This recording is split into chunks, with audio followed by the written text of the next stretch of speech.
সম্মানিত দর্শক শ্রোতা, পরম সৃষ্টিকর্তা যিনি অসীম দয়ালু শুরু করছে তার নাম।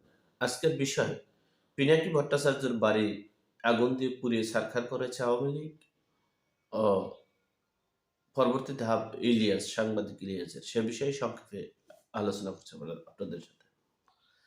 দেখেন, প্রত্যেকটা ক্রিয়া প্রতিক্রিয়া আছে, প্রত্যেকটা জিনিসের সুবিধা অসুবিধা আছে। সহজ ভাষায় বলি, এই যে আলোটা দেখেন, এটা হলো কারেন্ট। কারেন্ট ছাড়া এই বাংলাদেশে যদি মনে করেন একটা থানায় যদি কারেন্ট না দেওয়া হয় ১ সপ্তাহ, তাহলে দেখবেন যে হরতাল, হত্যার আর মানে সরকার পতন হয়ে চলে যাবে। খালি একটা জেলায় আপনি কারেন্ট দেওয়া বন্ধ করেন, সরকার পতন ১ সপ্তাহে হয়ে যাবে। ঠিক তেমনি দেখেন, কারেন্টে কি অনেক উপকার আছে। ঠিক তেমনি এই কারেন্টে শর্ট করে কিন্তু মানুষ মারা যায়। এই কারেন্ট শুধু যিনি তৈরি করছেন তিনিও মারা যাবেন। তো সুতরাং এই যে বাংলাদেশে এখন এই ডেভিল হান্ট নামে যে অভিযান যৌথ বাহিনী তৈরি করেছেন, সে যৌথ বাহিনীর সুবিধা আছে কারেন্টের মতো, কিন্তু অসুবিধাও আছে। ঠিক তেমনি বাংলাদেশের যত লোকদেরকে এই যে ডেভিল হান্ট করেছেন, হ্যাঁ, যৌথ বাহিনী দিয়ে প্রায় ১,৫০০ লোকের অ্যারেস্ট করেছেন, পেপার পত্রিকায় আসছে। আর যেগুলো অ্যারেস্ট করেও কিছু চাঁদা ফাদা নিয়ে ছেড়ে দিয়েছেন, এরকমের তথ্য আমাদের কাছে চলে আসছে। যাই হোক, সর্বোপরি কথা হচ্ছে দেশে একটা বিশৃঙ্খলা। এই যে ৫ই ফেব্রুয়ারি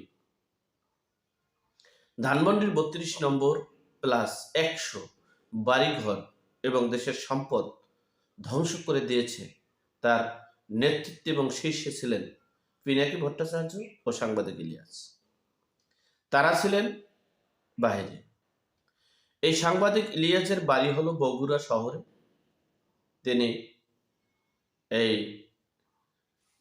ফ্রান্সে থাকেন। তার মা বাবা বলতে কিছু নেই। তিনি ফ্রান্সেই বসবাস করেন ফ্যামিলি নিয়ে গত ১৫ বছর যাবৎ। তিনি যে বাড়িটার কথা বলা হয়েছে, আমি সে বিষয়ে বলার আগে একটু বলি, আওয়ামী লীগের অতি উৎসাহিত হবেন না। আমি গত ১৫ বছরে বলেছিলাম যে আওয়ামী লীগের জনসমর্থন যা ছিল, সেই সমর্থনকারীরা যারা আসল সৈনিক, তারা বঞ্চিত ছিল, নির্যাতিত ছিল, নিপীড়িত ছিল। তাদের দুঃখ, তাদের দুর্দশা শেখ হাসিনার নেতৃত্বের নেতারা বুঝতে চায়নি। বিদায় তাদের অভিশাপে জীবন ধ্বংস হয়ে গিয়েছে। আজকে তাদের করুণ পরিণতি। ঠিক তেমনি দেশের সার্বিক পরিস্থিতি হিসাব করে এরপরে আমাদের কার্যক্রমে আগাতে হবে। মাথা গরম করে যা কিছু করবেন, হঠকারিতার সিদ্ধান্ত যাই নেবেন না কেন, খুব তার করুণ পরিণতি হতে পারে। গত কয়েকদিন আগে শুনেছেন যে ফেসবুক পেজে, ইউটিউবে, অনলাইনে যে শুনেছেন যে মানে ডক্টর ইউনূস পদত্যাগ করেছে, বিদেয়ী আপনারা মাঠে নেমে গেছেন, এরপর আপনাদেরকে অ্যারেস্ট করা হয়েছে। শোনেন, সঠিক সিদ্ধান্ত আপনারা এই যে ফেসবুকের ভেরিফাইড বুঝবেন, ব্লু কালার থাকলে ভেরিফাইড আছে, আর নাহলে ভেরিফাইড নেই, না থাকলে নেই। যাই হোক, সে বিষয়টা না। আগে হচ্ছে একটা চেইন অফ কমান্ডে থাকবেন, একটা সিদ্ধান্তে থাকবেন।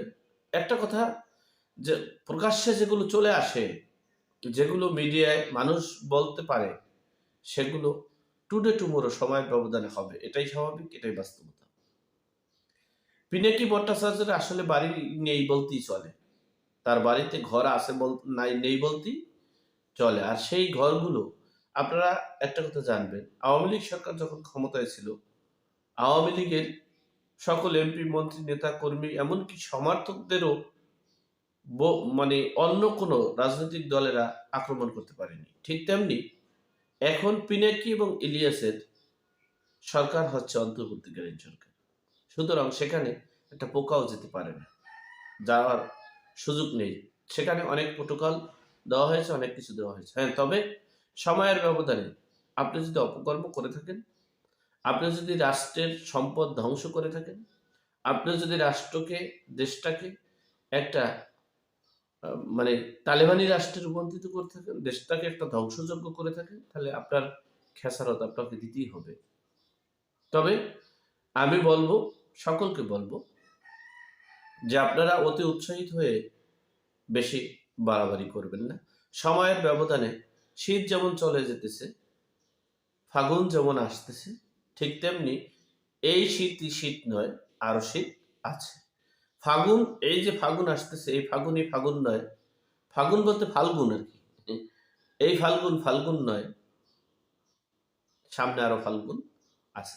যাই হোক, আমরা একটা কথাই বলবো, আমার ধারা, আপনার ধারা, কারো ধারা যেন দেশের ক্ষতি না হয়, দেশের জনগণের ক্ষতি না হয়, দেশের সম্পদ যাতে নষ্ট না হয়, সেদিকে খেয়াল রাখবেন। তবে ইলিয়াস এবং পিনাকি বাংলাদেশে আসবে এরকম একটা সিদ্ধান্ত নিয়েছে, আসলে হয়তো বা হিতে বিপরীত হওয়ার সম্ভাবনা আছে। আমি ইলিয়াস সাহেব এবং পিনাকি সাহেবকে বলবো, আপনারা যে কিংস পার্টি করছেন, সেই কিংস পার্টি হোক, কিংস পার্টি ক্ষমতায় আসুক, এরপরে আসলেই মনে হয় ভালো হবে। যাই হোক, সকলকে বলবো, সীমা লঙ্ঘনকারীকে আল্লাহ পছন্দ করে না। সীমা লঙ্ঘনকারীর যেটা মুখে, মানুষের মুখে ফুটে ওঠে, সেটা টুডে টুমোর সময়ের ব্যবধানে সে রেজাল্ট পাওয়া যায়। যাই হোক, আল্লাহ আমাদের সকলকে সঠিক জ্ঞান দান করার তৌফিক দান করুক। আমিন। আসসালামু আলাইকুম।